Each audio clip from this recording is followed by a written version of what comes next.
और सत्ता में आगे बढ़ते हैं और सुप्रीम कोर्ट से आया एक अहम अपडेट आपको बताते हैं। मामला पश्चिम बंगाल में हुए एसआईआर से जुड़ा है। एक याचिका पर सुनवाई के दौरान सुप्रीम कोर्ट ने एसआईआर से जुड़े अपीलीय ट्राइब्यूनल के कामकाज पर सख्त टिप्पणी की। सुप्रीम कोर्ट में याचिका कांग्रेस नेता अधीर रंजन चौधरी ने दायर की, जिसकी सुनवाई CJI Suryakant, justice Joy Mallya Bagchi और जस्टिस बी मोहना की पीठ ने की। याचिका में ये मांग की गई थी कि एसआईआर से जुड़े जितने भी मामले अपीलीय ट्राइब्यूनल के सामने लंबित हैं, उनका जल्द से जल्द निपटारा किया जाए। जिस पर सुनवाई के दौरान जस्टिस जॉय माल्या बागची ने अपीलीय ट्राइब्यूनलों के निपटाए गए मामलों का डेटा देखने को कहा। उन्होंने कहा कि सिर्फ ट्राइब्यूनल में अपील दायर कर देना ही काफी नहीं है, अपील का क्या हो रहा है ये भी देखना होगा।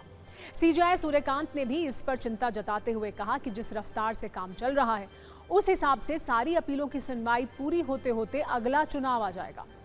याचिकाकर्ता की तरफ से पेश वकील ने कोर्ट को यह बताया कि जिन लोगों के नाम वोटर लिस्ट से कटे हैं उनका सरकारी राशन बंद किया जा रहा है। उन्होंने कहा जब तक ऐसे लोगों की अपील पर फैसला नहीं हो जाता सरकारी लाभ से वो वंचित रहेंगे, उन्हें वंचित नहीं किया जाए। इस पर जस्टिस बागची ने कहा कि अगर आप अपनी याचिका का दायरा राशन वितरण तक बढ़ाते हैं तो हम उस पर विचार नहीं कर पाएंगे। राशन बंद होने का मुद्दा अलग है, इसके लिए याचिकाकर्ता को कोलकाता हाईकोर्ट जाना होगा। चुनाव आयोग के वकील ने कहा कि इस याचिका को 25 अगस्त को इसी तरह के दूसरे मामलों के साथ सूचीबद्ध किया जाए। दरअसल अदालत ने 10 मार्च को आदेश दिया था कि पश्चिम बंगाल में एसआईआर के दौरान जिन लोगों के नाम हटाए गए हैं उनकी अपील सुनने के लिए स्वतंत्र अपीलीय ट्राइब्यूनल बनाए जाएं।